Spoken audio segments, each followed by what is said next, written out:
আমি এই মুহূর্তে আছি বাংলাদেশের একদম শেষ সীমান্তে উত্তর পূর্ব অঞ্চলে অবস্থিত খুবই জনপ্রিয় একটি পর্যটন স্থান ভোলাগঞ্জ সাদা পাথরে, যার দূরত্ব সিলেট শহর থেকে প্রায় 30 থেকে 35 কিলোমিটার দূর এবং বাসে করে আসতে 1 ঘন্টার মতো সময় লাগে।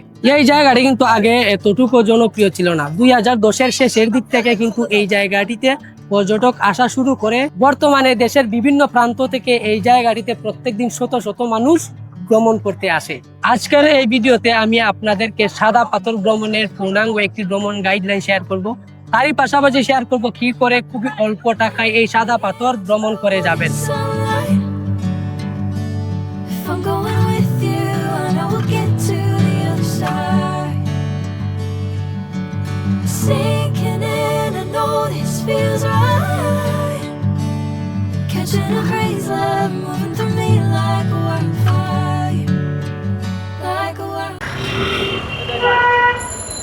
আমি এই মুহূর্তে আছি সিলেটে।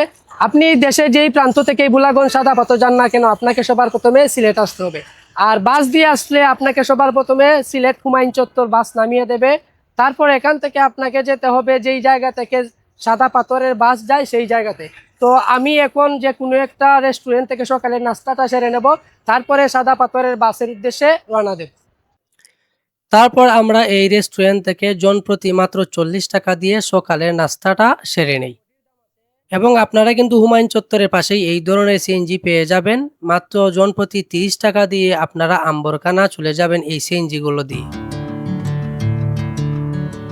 এই মুহূর্তে আমাকে সিএনজিটি আম্বরখানা যে চত্বরটি আছে এখানে নামিয়ে দিল। এখানে নামিয়ে দেওয়ার পর একদম সোজা আপনাকে একটু জায়গা হেঁটে যেতে হবে, তারপর কিন্তু সাদা পাথরের বাস পেয়ে যাবেন।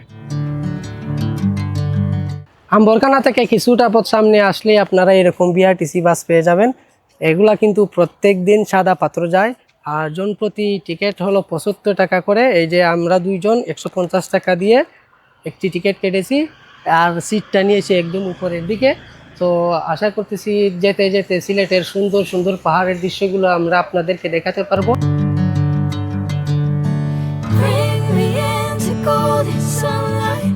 বাস ছাড়ার কিছুক্ষণের ভিতরেই কিন্তু আপনারা এই ধরনের চা বাগানগুলো দেখতে পারবেন। কি সুন্দর সুন্দর চা বাগান, রাস্তার পাশে কত বড় বড় চা বাগান, দেখলেই প্রাণটা জুড়িয়ে যায়। তারপরে আপনারা দেখতে পারবেন ইন্ডিয়ার মেঘালয়ের পাহাড়গুলো, মেঘ আকাশ সবকিছু যেমন এক জায়গাতে মিশে রয়েছে। কি সুন্দর প্রকৃতি আল্লাহ তাআলা সৃষ্টি করেছেন। বাসের মধ্যে বসে বসে যে সুন্দর সুন্দর ভিউ দেখতেছি পাহাড়ের, মন চাচ্ছে বাস থেকে নেমে একটু দিয়ে পাহাড়ের উপরে গিয়ে উঠে যায়। কি সুন্দর ভিউ।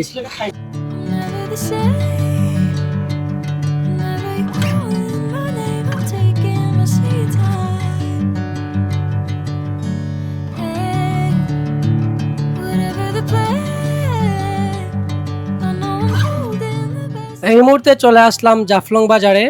বাস থেকে মাত্রই নামলাম। আজ কিন্তু প্রচুর রোদের কারণে হেঁটে যাওয়াটাই অনেক কষ্টকর হয়ে যাচ্ছে।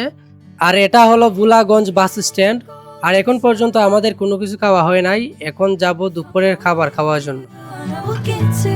দুপুরের খাবার খাওয়ার জন্য আমি চলে গেলাম ফান্সি রেস্টুরেন্টে। এটি কিন্তু সিলেটের মধ্যে খুবই বিখ্যাত একটি রেস্টুরেন্ট। আর এদের খাবারের মান কিন্তু অনেক ভালো ছিল।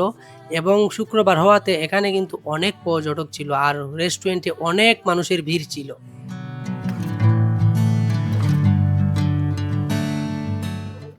মাত্র দুপুরের খাবারটা সারলাম ফান্সি রেস্টুরেন্ট থেকে। এটা কিন্তু সিলেটের খুবই জনপ্রিয় একটি রেস্টুরেন্ট। খাবারের স্বাদ কিন্তু খুবই ভালো ছিল, আর বিশেষ করে ডালটা একেবারে অস্থির ছিল, বলে বুঝাতে পারবো না। যদি আপনারা সাদা পাথর আসেন তাহলে অবশ্যই এখানে খেয়ে যাবেন। ওখানের খাবারগুলো কিন্তু অনেক ভালো। খাবার শেষ করে আবার হেঁটে হেঁটে চললাম ভোলাগঞ্জ বাজারে। এখান থেকে কিন্তু আমাদেরকে নৌকা নিতে হবে, নৌকা নিয়ে কিন্তু জিরো পয়েন্টে যেতে হবে। বাজারে হেঁটে হেঁটে যাওয়ার সময় আপনারা কিন্তু এই ধরনের অনেক শপ পেয়ে যাবেন, যেই শপগুলোতে চকলেট, আচার এবং বিভিন্ন ধরনের ইন্ডিয়ান প্রোডাক্ট আপনারা পেয়ে যাবেন, এবং সাবান, লোশন সব কিছু পেয়ে যাবেন। আর হ্যাঁ, এখান থেকে কিন্তু আপনারা কেনার আগে অবশ্যই মেয়াদ দেখে কিনবেন। এই জায়গাটিতে কিন্তু অনেক সময় মেয়াদ উত্তীর্ণ জিনিসগুলোও বিক্রি করা হয়, তাই সাবধান হয়ে কেনাকাটা করবেন।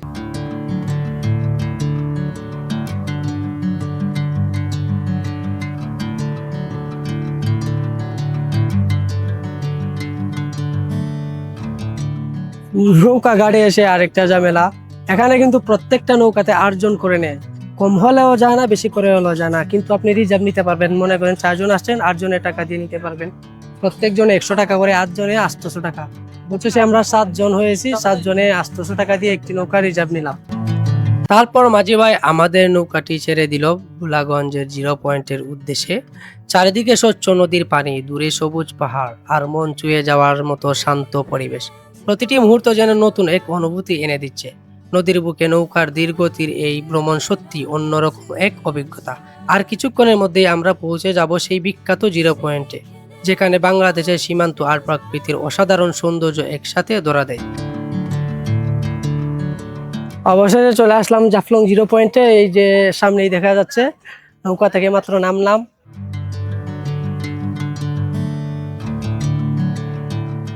নৌকা ঘাট থেকে 0 পয়েন্ট যাবার সময় কিন্তু আপনারা এই ধরনের দোকানগুলো পেয়ে যাবেন, যেখানে আপনারা হালকা পাতলা নাস্তা সেরে নিতে পারবেন এবং বাচ্চাদের জন্য কিছু কেনাকাটা করতে পারবেন, এবং ইন্ডিয়ানের বিভিন্ন প্রোডাক্টও এখানে আপনারা পেয়ে যাবেন।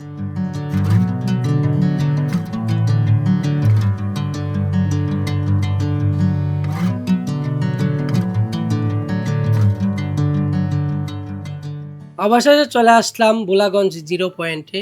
কি সুন্দর দৃশ্য! আল্লাহ পৃথিবীটাকে কত সুন্দর করে সৃষ্টি করেছেন, এই জায়গাগুলো না দেখলে হয়তো বুঝতে পারতাম না। মেঘালয়ের পাহাড় থেকে নেমে আসা স্বচ্ছ পানির বুকে ছড়িয়ে আছে অসংখ্য সাদা পাথর। এ যেন প্রকৃতির নিজের হাতে আঁকা এক অপূর্ব শিল্পকর্ম। ভোলাগঞ্জ শুধুমাত্র একটি পর্যটন কেন্দ্র নয়, এটি শান্তি, সৌন্দর্য আর প্রকৃতির নির্মল স্পর্শে ভরা এক অনন্য অনুভূতি। নীল আকাশ, সবুজ পাহাড় আর পানির মিলনে ভোলাগঞ্জের প্রতিটি মুহূর্ত হয়ে ওঠে স্মরণীয়।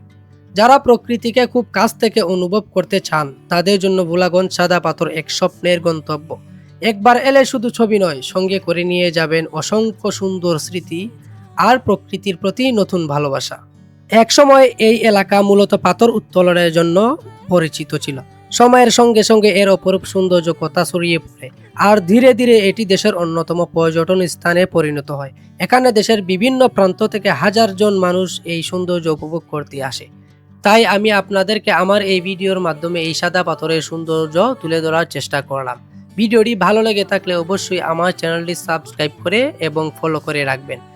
সঙ্গে থাকার জন্য আপনাদের সবাইকে জানাচ্ছি ধন্যবাদ।